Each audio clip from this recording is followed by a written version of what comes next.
Royal Marine today, who's having to remortgage his house to do just that.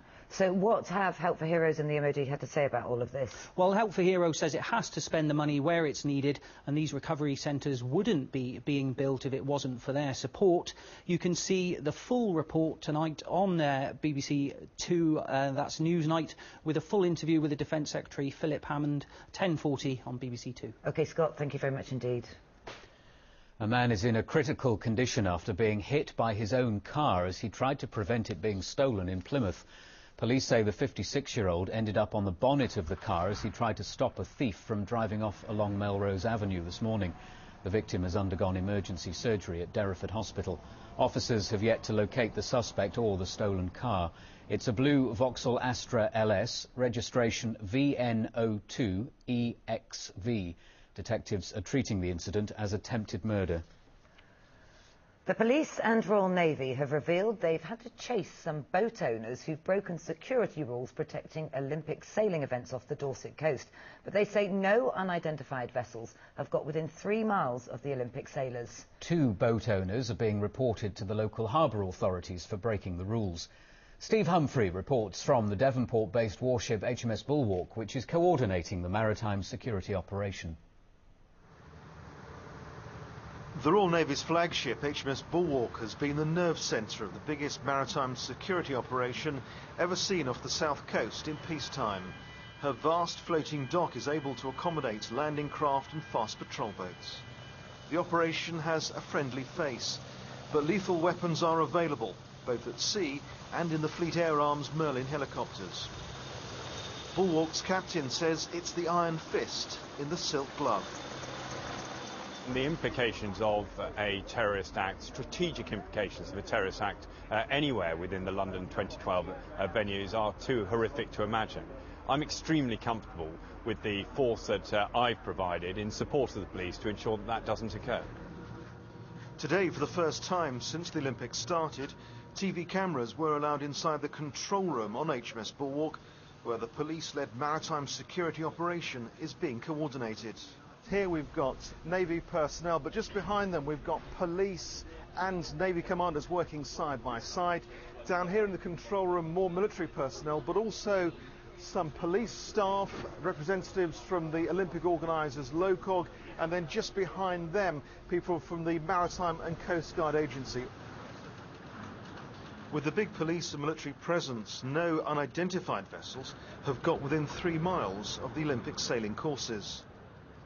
Interactions we've had with people that are visiting and the locals has predominantly been absolutely brilliant. They've really understood why we're here, understood the need to put in the restrictions and have followed them without question. Bulwark's duties are far from over on the Dorset coast. She'll be back to provide security for the Paralympics at the end of the month. Steve Humphrey, BBC Spotlight in Weymouth Bay.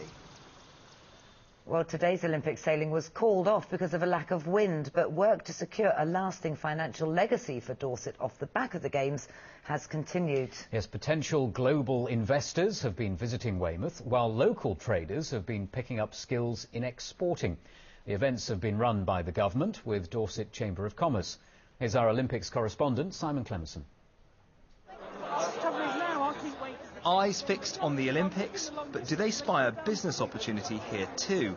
Cool-headed commerce still comes from the warmth of meeting face to face. This may not feel like the weather or the occasion for striking business deals, but UK PLC is hoping to bottle some of this scenery and atmosphere to sell Dorset to the world. And this Olympic county has plenty to export. A backdrop for films, actors and celebrity chefs make the media sector alone a lively part of the economy, but one which needs the tools to do the job. This is where a new buzz is happening. There's a lot of creatives in this area. This is where your customers are. You want to make sure it's the right sort of place if they want to stay. Absolutely. We think that our customers are very sort of go-get-'em type of people, and this, how could you not fail to go out and get something? So they're coming here, this adventure, this Olympics, this water sports, is drawing in those sort of people. Exactly. Here they're learning not just whether the world is interested in Dorset, but how Dorset can interest the world. And there's room for a bit of local trade too. So are the Olympics worth it for you?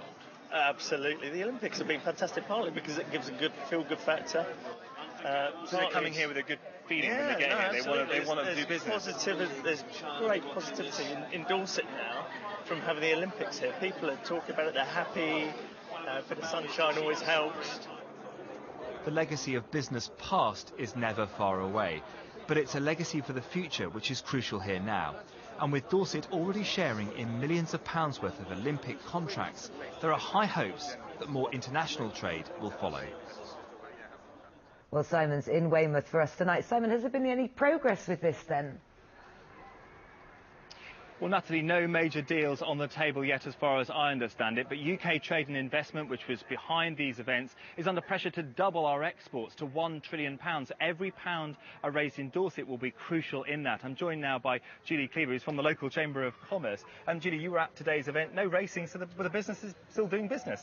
They were. It was a fantastic day today. Not only were we in the area where the racing was going to happen, but people were really talking to each other and getting inspired by the area they were in. And are these big international players? Have they got money to spend? Have you met them? Yes, we have met them. We heard presentations from them this morning. They're from all over the world. We had people from Germany, India, China, and lots of local businesses who were working internationally. And what attracts them to Dorset, do you think? It's a beautiful place to live, and I think it's really opened their eyes to show them the diversity of businesses that are available in the county, and with our road links it's much easier to get here now. So even though it's beautiful and there's some road links, what else is there for? Because they've got to set up a business here, and they must be looking at big cities as well.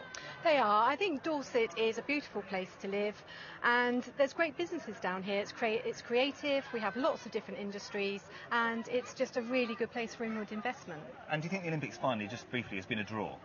The Olympics has definitely helped. We've had fantastic coverage. Everybody can see what we look like, and now they've had an opportunity to talk business. Julie, thank you very much indeed. Well, international sailing may have drawn in the foreign investors, got the talking started, but it's where that conversation winds up, which is now vitally important to this part of the world. OK, Simon, thank you very much.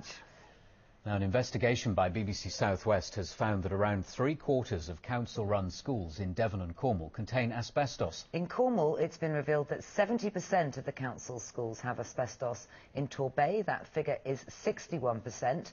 Devon County Council has 82% of its schools which contain asbestos, and Plymouth has the most with 84%. Local authorities say that schools are safe as long as regular monitoring is carried out, but the figures have prompted campaigners to call for urgent action to remove the asbestos. Spotlight's Andy Breer reports. The long summer holiday is an ideal time to carry out building work and improvements to schools. Today at Helston Community College, work's been continuing to fit a new fire alarm. But because the school has asbestos, specialist contractors have to remove it before the new alarm system can be fitted. I guess it triples the cost of any work we want doing, plus all the inconvenience and the time it takes. I mean, this bit of work's got to be done and completed before the fire alarm people can get started. It's a very long and lengthy process, but it's for everyone's benefit to do it correctly, and that's what we do. The first warnings about asbestos in schools came as far back as the late 1960s. The government was told then that children were at risk of serious lung damage even from low levels of asbestos exposure. Today, government policy is to leave asbestos in place, not disturb it, and manage it with regular inspections. But campaigners say this laissez-faire attitude isn't good enough. Gina Lees from North Devon is among 228 teachers in the last 30 years to die from mesothelioma, a fatal disease caused by exposure to asbestos.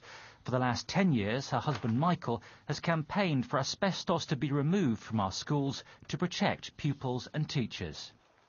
Back in 90, asbestos exposure of mesothelioma, and the latest figure is 16. And so the numbers are rising. And of course the disturbing thing is, for every teacher there are probably 20 children in the class, and children are more vulnerable to the dangers of asbestos. The National Union of Teachers is now calling for a nationwide survey of asbestos in schools to prioritise removal and refurbishment. In the meantime, local authorities in the South West take their guidance from the Health and Safety Executive to leave asbestos in situ and closely monitor the problem. Andy Breer, BBC Spotlight. The coach of Plymouth College Olympic gold medal swimmer Ruta Mayutita has been talking about the scale of their achievements. John Rudd, who's Director of Swimming at the college,